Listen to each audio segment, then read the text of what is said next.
My name is Sarah, I'm 28 years old, and for the first 25 years of my life, I genuinely believed that love meant sacrifice.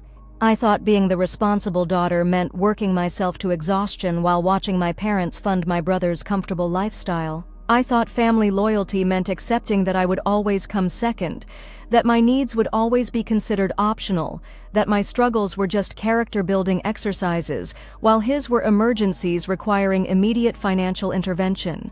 But what happened when I finally discovered the truth about where my family's money was really going, and what they had been telling my brother about me all those years, didn't just break my heart. It changed everything I thought I knew about love, family, and my own worth. And if you've ever felt like the family workhorse, the one who gives everything and gets nothing in return, this story might help you see that you're not alone, and more importantly, that you deserve so much better. I was the older child by 3 years, born to parents who ran a small but successful accounting firm in our mid-sized Ohio town. My dad handled business accounts while my mom specialized in personal tax preparation, and together they built something solid over 20 years of marriage. We weren't wealthy, but we were comfortable. Middle-class suburban house, family vacations every summer, the kind of stability that most kids take for granted. My brother Jake was always the charmer. Even as a toddler, he had this way of tilting his head and smiling that made adults melt. He was funny, outgoing, naturally athletic, the kind of kid who made friends instantly and never seemed to worry about anything. I was more serious, more studious, more responsible. When Jake forgot his homework, I would remind him. When he lost his jacket, I would help him look for it. When he got in trouble at school, I would coach him on what to say to our parents to minimize the consequences. Looking back, I can see how the pattern started so early that it felt natural. Jake was the baby, the boy, the one who needed protecting. I was the reliable one, the helper, the one who could handle things on my own. Our parents never explicitly said that his needs mattered more than mine, but their actions created a clear hierarchy. When Jake wanted to play Little League, they immediately signed him up and bought all the equipment. When I expressed interest in dance classes, they suggested I save up my allowance money because dance was expensive and I might not stick with it. When Jake struggled with math in middle school, they hired a tutor immediately. When I struggled with chemistry in high school, they told me to ask my teacher for extra help during lunch periods. When Jake wanted a car for his 16th birthday, they co-signed a loan and helped him make payments. When I turned 16, they told me that having a job would teach me responsibility and help me save for my own car. The messaging was subtle but consistent. Jake's success was a family investment. Mine was a personal responsibility.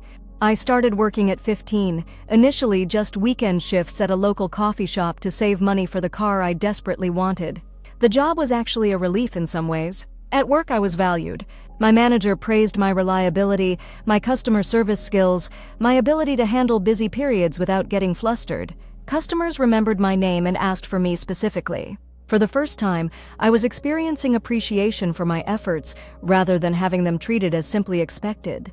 By junior year, I was working 25 hours a week while maintaining a 4.0 GPA. I had saved enough for a reliable used Honda Civic, which I bought entirely with my own money. I felt proud of that car, proud of earning it myself. When I drove to school that first day, some small part of me expected my parents to acknowledge what I had accomplished. Instead, my dad made a comment about how I should have saved more and bought something newer, and my mom worried that working so much would hurt my grades. Meanwhile, Jake was coasting through high school with C's and D's, skipping classes regularly, and showing no interest in any kind of part-time job.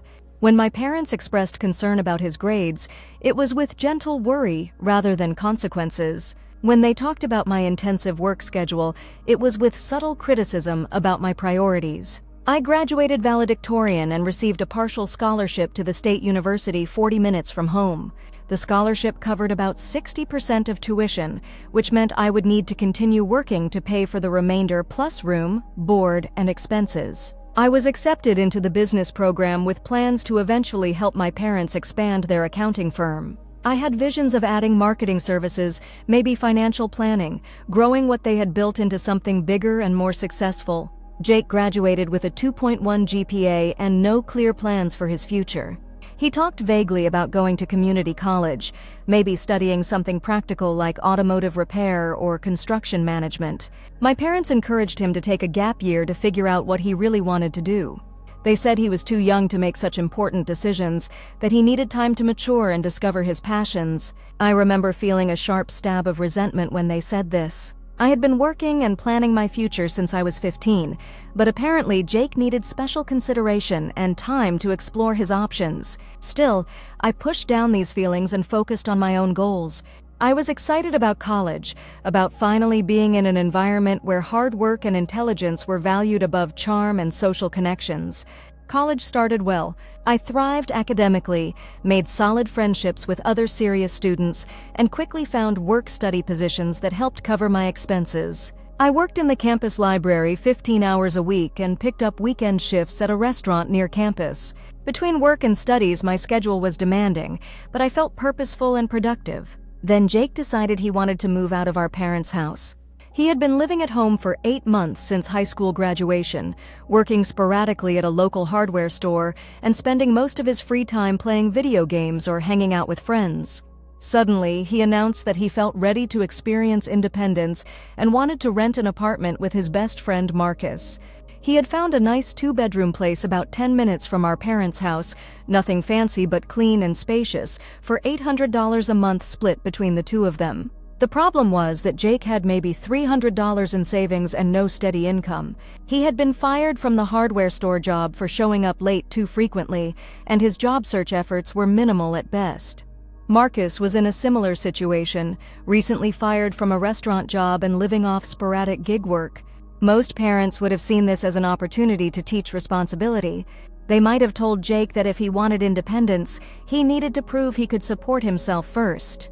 They might have required him to find stable employment and save up for a security deposit and first month's rent before making any moves. Instead, my parents offered to pay his half of the rent. They explained it as a temporary measure, just until he found steady work and got established. They said that living independently would give him the motivation he needed to take his life seriously. They convinced themselves, and tried to convince me, that this was an investment in his future maturity and success. Jake moved into his apartment with great fanfare. My parents bought him furniture, kitchen supplies, groceries for his first month. They set up utilities in their name and added him to their cell phone plan. They even bought him a new laptop, explaining that he would need it for job applications and online courses. Meanwhile, I was working 35 hours a week while carrying a full course load, eating ramen noodles for dinner most nights, and constantly stressed about making ends meet. When I mentioned that my work-study paycheck barely covered my textbooks and that I was worried about affording winter clothes, my mom suggested I apply for additional financial aid or consider taking out student loans. The contrast was impossible to ignore, but when I attempted to discuss it, I was met with explanations about how different our situations were. I was getting an education, building my future, developing independence and work ethic. Jake needed support to find his footing as a young adult.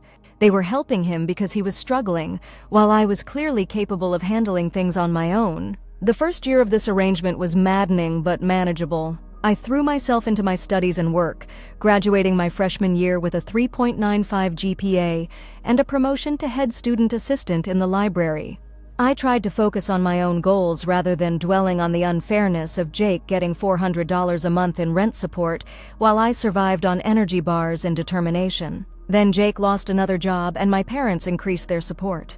He had managed to get hired as a server at a chain restaurant, but after 6 weeks he was let go for poor attendance and attitude problems. Instead of requiring him to intensify his job search or consider moving back home to reduce expenses, my parents began covering his entire half of the rent plus a monthly allowance for food and utilities. They were now sending him nearly $700 a month while he played video games and made half-hearted attempts at finding work. When I came home for Christmas break my sophomore year, exhausted from working double shifts at the campus restaurant to afford gifts for everyone, I found Jake lounging in his apartment playing newly released video games on a console my parents had bought him for an early Christmas present. He showed me around his place like he was proud of what he had accomplished, pointing out decorations and furniture that I knew my parents had purchased. The apartment was comfortable, well-furnished, fully stocked with name-brand groceries. It was nicer than anywhere I had ever lived, and he was contributing nothing toward making it possible.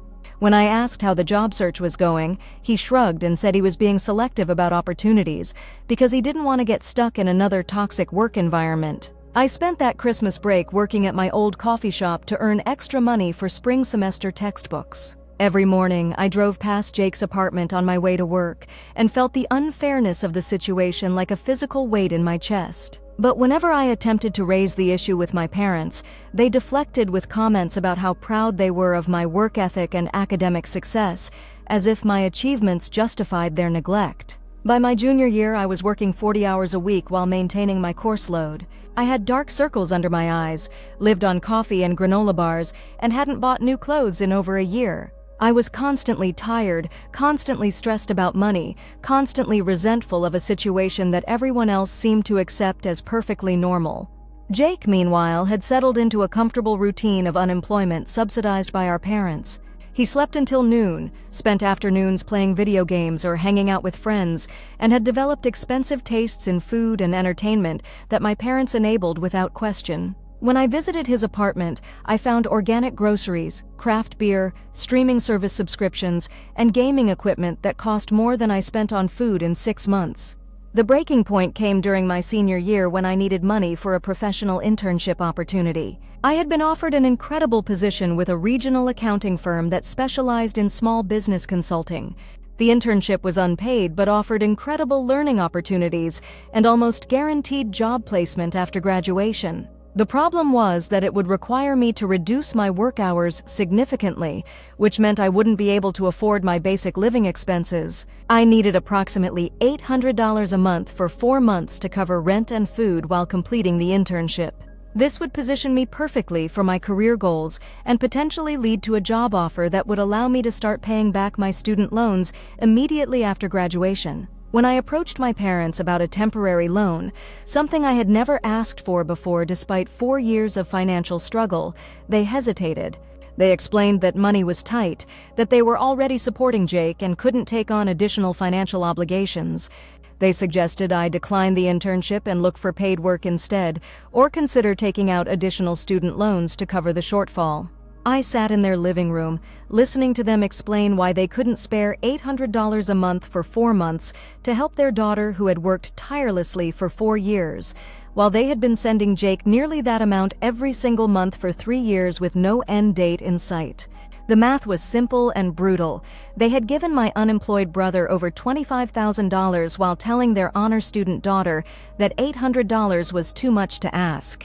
That night, I did something I had never done before. I drove to Jake's apartment unannounced and let myself in with the spare key I knew he kept under a fake rock by his door. I needed to see exactly how my parents' money was being spent, to understand what was so important that it justified leaving me to struggle alone. What I found was worse than I had imagined. The apartment was filled with expensive electronics, designer clothes still bearing price tags, high-end kitchen appliances that had never been used. His refrigerator was stocked with premium foods, his bathroom filled with expensive grooming products. His closet contained more new clothes than I had owned in my entire college career. But it was the paperwork I found on his desk that truly shattered my understanding of the situation. There were bank statements showing regular deposits from my parents totaling over $1,000 a month, far more than the rent support they had described to me. There were credit card statements in my parents' names being used to fund Jake's lifestyle, with charges for restaurants, entertainment, clothing, and electronics. There were emails between Jake and my parents discussing his monthly budget, with my mother suggesting he should treat himself to nicer things because he had been working so hard on his personal development. There was also correspondence about me that revealed the true depth of their deception. In response to Jake's complaint about me being uptight during my last visit home, my mother had written that I was going through a phase where I thought being busy made me important, and that my work obsession was probably compensation for not being as naturally smart or charismatic as he was. My father had replied that they hoped college would teach me some humility and help me understand that success wasn't just about grades and resumes. They had convinced themselves that my struggles were character building, while his comfort was necessary support. They saw my work ethic as a personality flaw rather than a virtue, my independence as arrogance rather than maturity. In their minds, I was privileged to have the opportunity to develop resilience, while Jake needed protection from life's difficulties. I spent that night sitting in my tiny, cramped dorm room, staring at photocopies I had made of the most damaging documents, trying to process the reality of my family's betrayal. It wasn't just the money, though the financial unfairness was staggering. It was the systematic devaluation of everything I had worked for, the casual dismissal of my worth, the comfortable certainty that I would continue sacrificing while asking for nothing in return. The next morning, I called the accounting firm and accepted the internship, telling them I would find a way to make the finances work. Then I applied for additional student loans, picked up a weekend catering job, and sold my car to generate the cash I needed. If my family wouldn't invest in my future, I would do it myself, regardless of the cost. The internship was everything I had hoped for and more. I worked directly with senior partners on complex client cases, learned advanced financial analysis techniques, and discovered I had a natural talent for identifying inefficiencies and growth opportunities in small businesses. My supervisor told me I had the best analytical instincts of any intern they had trained, and by the end of the program, I had received a job offer with a starting salary of $58,000 plus benefits. For the first time in my life, I felt genuinely valued for my abilities rather than tolerated despite them. I graduated summa cum laude with a 3.94 GPA and multiple job offers. At my graduation party, my parents made speeches about how proud they were of my accomplishments and how inspired they were by my work ethic. Jake gave me a card saying he had always looked up to my determination and hoped to develop similar drive someday. Listening to these speeches, knowing what I knew about their private conversations and financial priorities, felt like watching a performance designed for an audience that didn't include me. They were proud of my success now that it reflected well on them, but they had done everything possible to make that success more difficult to achieve. I started my new job with enthusiasm and quickly proved myself as a valuable team member.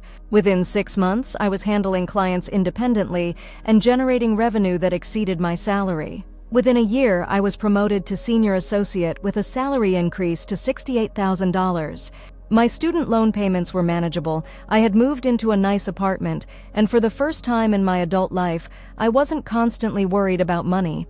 Jake, meanwhile, was still living in the same apartment with the same level of parental support.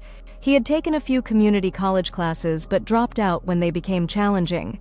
He had held a series of part-time jobs but quit each one when managers expected consistent attendance or effort. My parents continued describing this as a process of finding himself and exploring his options. 3 years after graduation, I had been promoted again and was earning $75,000 annually while building a substantial savings account. I had established myself as an expert in small business financial restructuring and was being recruited by larger firms with even better opportunities. My professional reputation was solid, my personal life was fulfilling, and I felt confident about my future for the first time ever. That's when my dad had his heart attack. He survived, but the recovery was slow and complicated by diabetes complications that had been ignored for too long. My mom, who had never handled the technical aspects of their business, was overwhelmed trying to manage client accounts while caring for my dad and dealing with mounting medical bills. Within weeks, it became clear that the family business was in serious trouble. Clients were leaving because tax deadlines were being missed, and financial reports contained errors. My mom was working 18-hour days and still falling behind, while my dad was too weak to provide much assistance. I took a leave of absence from my job and spent 3 weeks at my parents' house, working around the clock to salvage what I could of their client base. I caught up on overdue tax filings, corrected errors in financial statements, reached out to clients who were considering leaving, and implemented new organizational systems to prevent future problems.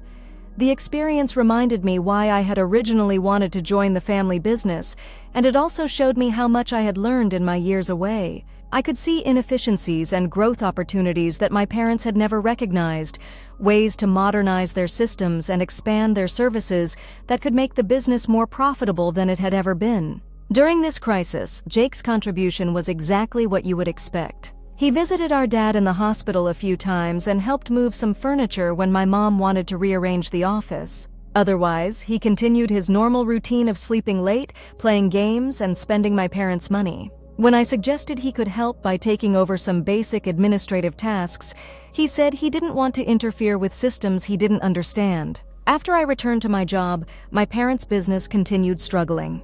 They were losing clients faster than they could replace them, making basic errors that damaged their reputation, and burning through their savings to cover operating expenses and medical bills. The situation was becoming desperate, but they refused to acknowledge that they needed professional help.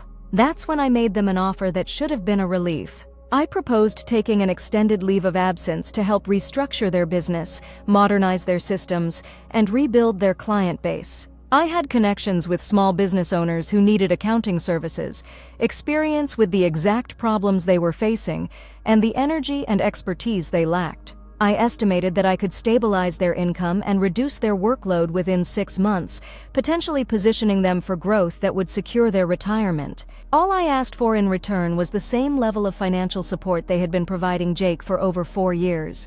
I would need approximately $1,200 a month to cover my living expenses while working for them at a reduced salary, money that would be a loan rather than a gift, to be repaid once the business was profitable again.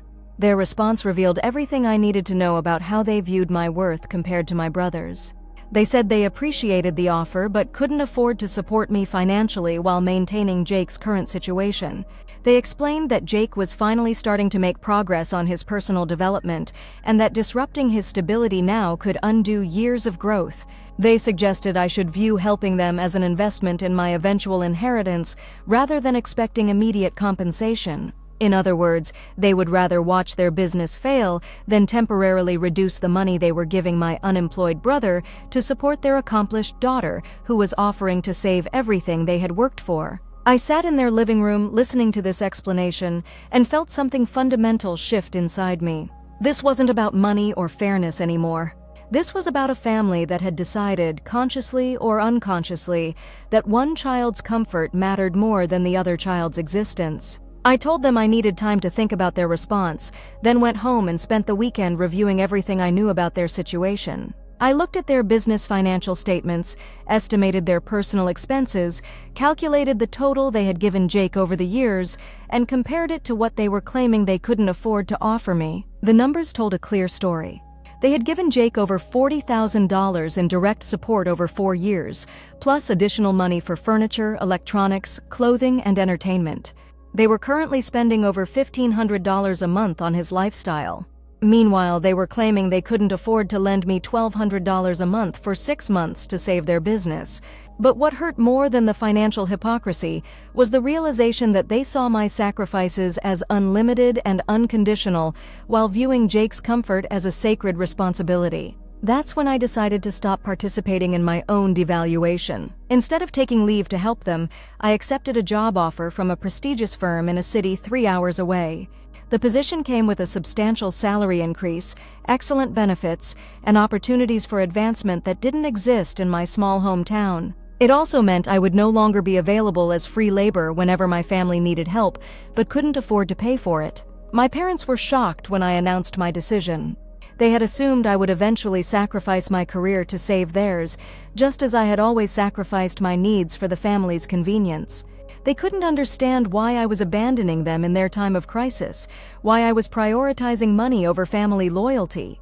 When I explained that I had offered to help in exchange for the same support they provided Jake, and that their refusal had shown me where I stood in their priorities, they became defensive and angry.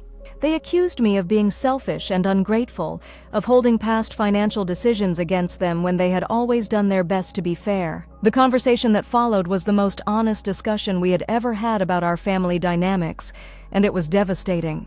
My mother told me that they had supported Jake because he needed help while I had always been capable of taking care of myself. She said they were proud of my independence and hadn't realized I wanted them to treat me like a child who couldn't handle adult responsibilities. She suggested that my resentment was unfair because I had received the gift of education and career opportunities while Jake had struggled to find his place in the world. My father said they had given Jake money because they were worried about him, while they had never worried about me because I was obviously going to be successful no matter what. He said parents naturally give more attention to the child who needs more help, and that expecting equal treatment regardless of circumstances was unrealistic and immature. Neither of them could see that their worry about Jake's struggles was balanced by complete indifference to mine. They had never considered that working 40 hours a week while maintaining a 4.0 GPA might indicate that I was struggling too, or that their financial support might have allowed me to focus more on academics and less on survival.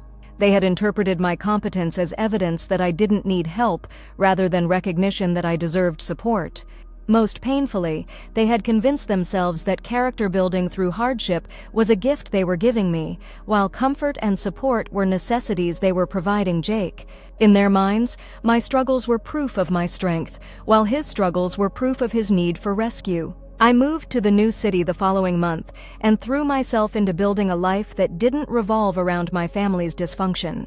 My new job was challenging and rewarding, my colleagues respected my expertise, and for the first time in my life, I was able to save substantial money while also enjoying experiences I had never been able to afford. Within 6 months, I had established myself as a valuable team member and was being considered for a fast-track promotion program. Within a year, I was managing major client accounts and earning more money than my parents had ever made from their business. I bought a house, traveled internationally, and built a social life with people who valued my company rather than my usefulness. Meanwhile, my parents' business continued declining.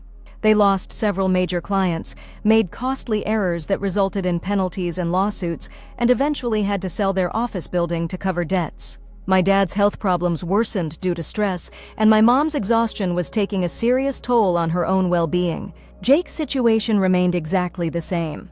He was still living in the same apartment, still receiving the same financial support, still making no meaningful progress toward independence or employment. The only difference was that my parents could no longer afford to maintain his lifestyle without seriously compromising their own financial security. 2 years after I moved away, my mom called me with news that changed everything. She told me they had been selected to receive a small business recovery grant from the state, money specifically designed to help family businesses modernize their operations and rebuild after economic hardship.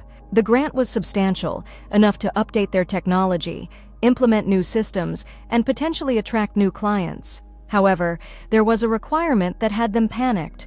They needed to demonstrate current operational competency and submit a detailed business recovery plan prepared by someone with relevant credentials and experience. They had until the end of the month to complete an application that would essentially determine whether they could save their business or would be forced into bankruptcy. My mom asked if I would help them prepare the application. The irony was impossible to ignore. They needed exactly the expertise I had offered to provide 2 years earlier when they couldn't afford to support me at a fraction of what they were spending on Jake. Now they were facing a deadline that could save or destroy everything they had worked for, and they were asking me to volunteer my time and skills to help them access money they could have earned if they had accepted my original proposal. I told my mom I would consider helping them, but first I wanted to understand their current situation clearly. I asked for complete financial statements, client lists, and operational details. I also asked for a clear explanation of what they were prepared to offer in exchange for my help, given that preparing a successful grant application would require approximately 40 hours of detailed work. What they sent me was even worse than I had expected. Their business was essentially insolvent. They had been borrowing money to cover operating expenses for over a year. Their client base had shrunk to less than half of what it had been before my dad's heart attack, and they were facing multiple deadlines they couldn't meet without help. They were 3 months behind on their office rent, and were considering closing the business entirely if they didn't receive the grant. But the financial statements also revealed something that made me physically sick. They were still sending Jake over $1,000 a month. Even as their business was failing, their medical bills were mounting, and their retirement savings were being depleted, they were still prioritizing my brother's comfort over their own financial survival. They had reduced their personal expenses to almost nothing, were eating generic groceries and avoiding medical care they couldn't afford, but Jake's rent and spending money remained untouched. When I called to ask about this, my mom explained that they couldn't abandon Jake when he was still trying to find his footing. She said that cutting off his support would be cruel and irresponsible, that he was finally starting to make progress and needed consistency to continue growing. She acknowledged that money was tight, but insisted that their responsibilities as parents didn't end just because they were facing financial difficulties. I asked her directly whether she understood that they were choosing to support their unemployed adult son rather than save the business that represented 30 years of their work and their only hope for retirement security. I asked whether she recognized that they were asking me to donate my expertise to help them access grant money while refusing to reduce support for Jake's video game lifestyle. Her response was that family members should help each other without keeping score, that love means making sacrifices for the people who matter most, and that she hoped I would choose to be generous rather than petty when they needed help most. The conversation ended with me telling her I needed time to think about their request. That night, I sat in my comfortable home office, looking at the financial documents that told the story of my family's values more clearly than any conversation ever could. I thought about the 22-year-old girl who had worked herself to exhaustion while her brother lived comfortably on family money. I thought about the opportunities I had missed, the stress I had endured, the years of believing that my needs were optional while his were essential. I thought about the business plan I could write that would almost certainly secure them the grant money they needed. I had the expertise, the experience, and the writing skills to present their case in the most compelling possible way. I could probably save their business and their retirement, help them rebuild something sustainable and profitable. But I also thought about what would happen after I helped them. Jake would continue receiving his monthly support, they would continue prioritizing his comfort over everything else, and I would continue being valued only for what I could provide rather than who I was. The fundamental dynamics that had shaped my childhood and young adulthood would remain unchanged, reinforced by my willingness to rescue them without requiring them to examine their choices. I made a decision that prioritized my own well-being for the first time in my life. I called my mom and told her I would not be helping with the grant application. I explained that I was not willing to volunteer my time and expertise to help them access money while they continued funding Jake's lifestyle instead of investing in their own future. I said that if they wanted my help, they needed to demonstrate that they valued it by making the same kinds of sacrifices they expected from me. Specifically, I told them that if they reduced Jake's support to 0 and committed to maintaining that boundary for at least 6 months, I would help them with the grant application and provide ongoing consulting to help rebuild their business. I explained that this wasn't about punishing Jake, but about them showing that they were serious about their financial recovery and capable of making difficult decisions. My mom's response was immediate and angry. She accused me of being vindictive and manipulative, of using their crisis to settle old scores rather than acting like a loving daughter.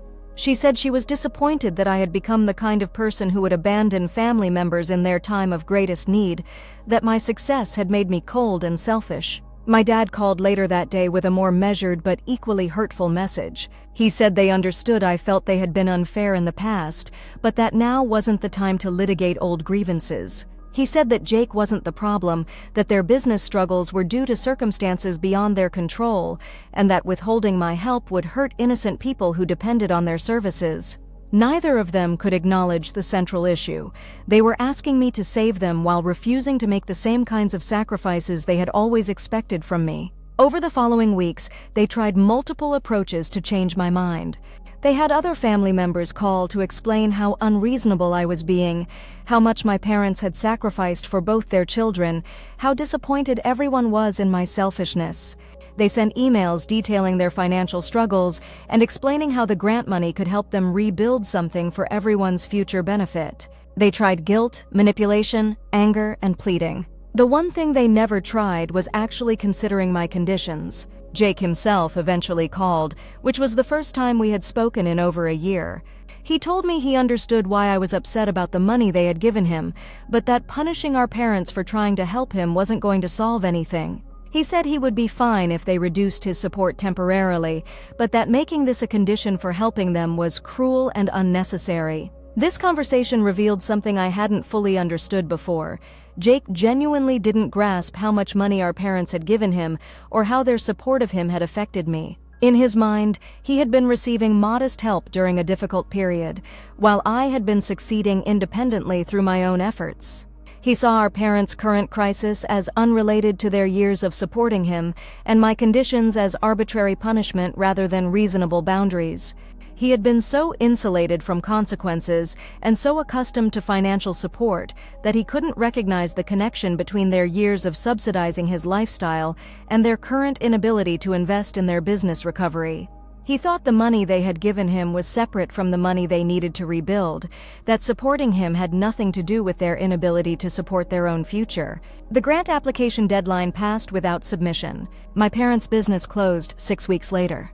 They were forced to sell their remaining equipment to pay debts and declare bankruptcy to discharge obligations they couldn't meet.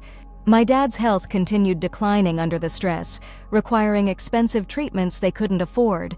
My mom took a job as a bookkeeper for another firm, earning a fraction of what she had made as a business owner, and starting over professionally at 62 years old. Jake was finally forced to move back into their house when they could no longer afford to pay his rent. For the first time in his adult life, he had to face the reality of supporting himself without family subsidies. He initially struggled to find any job that would hire him, given his spotty work history and complete lack of professional references. When he finally found work at a call center, he was shocked by the expectations of showing up consistently, meeting performance metrics, and treating supervisors with respect. The adjustment was difficult for all of them, but it was also educational. My parents began to see how unprepared Jake was for basic adult responsibilities, how his years of comfortable support had prevented him from developing essential life skills.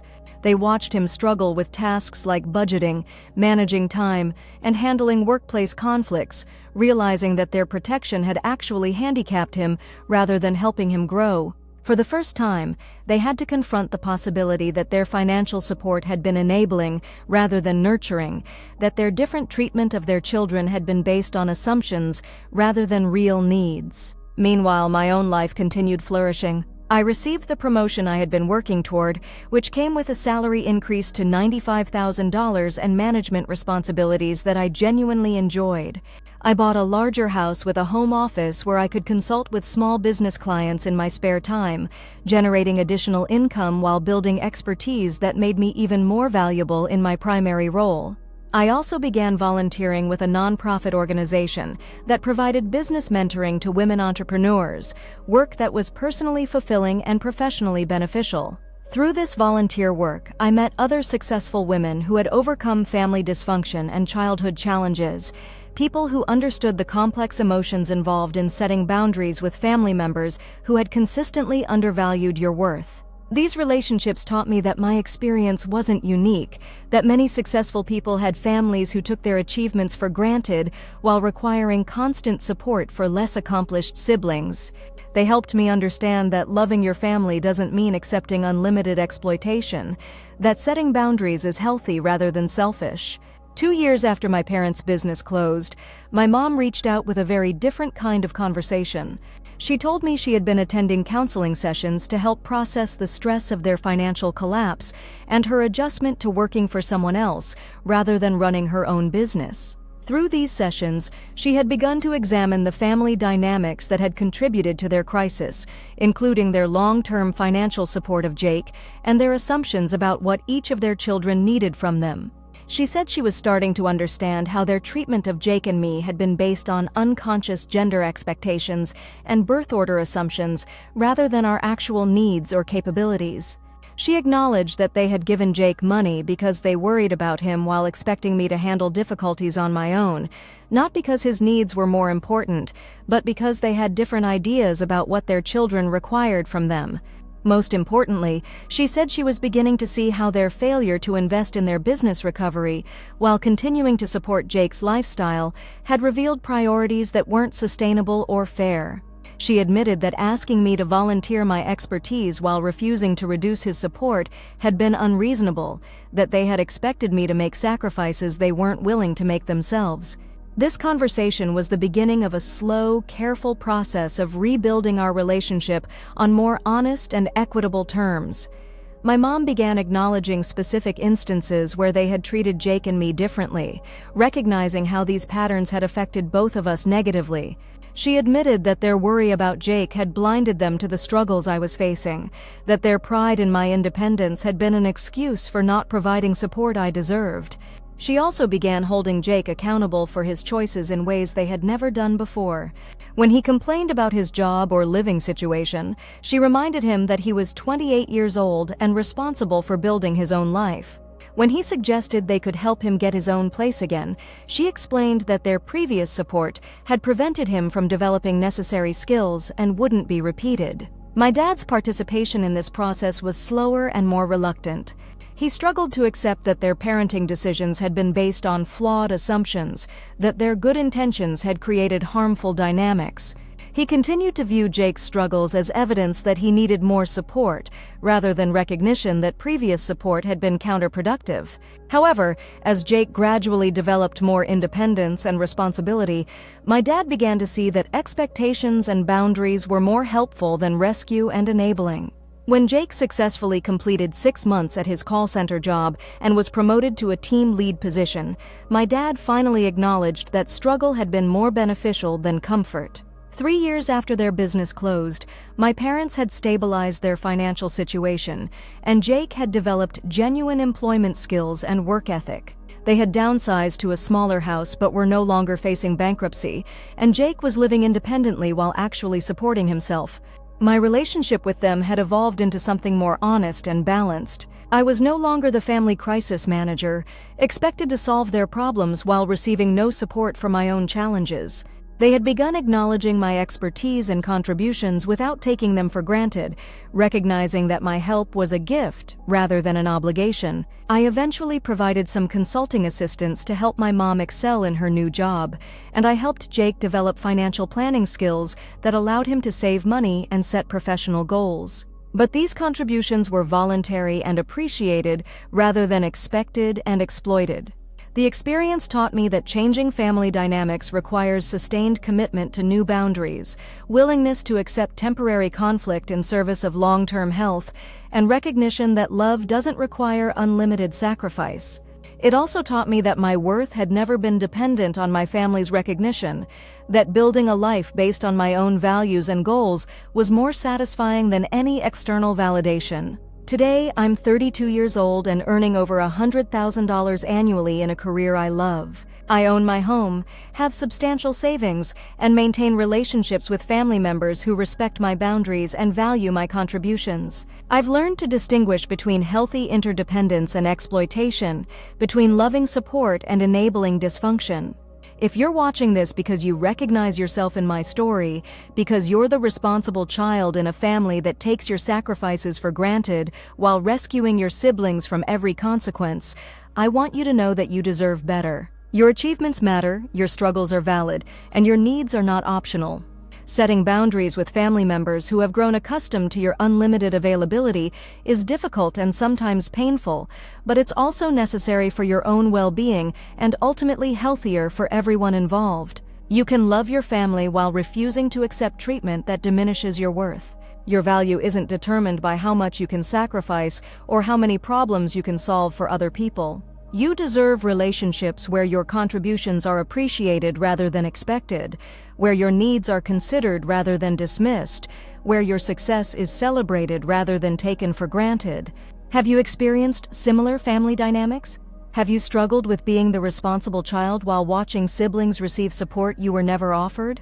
I'd love to hear your stories in the comments, and if this resonated with you, please consider subscribing for more content about setting healthy boundaries and building the life you deserve. Remember that you're not alone in this experience, and that choosing to value yourself isn't selfish, it's necessary.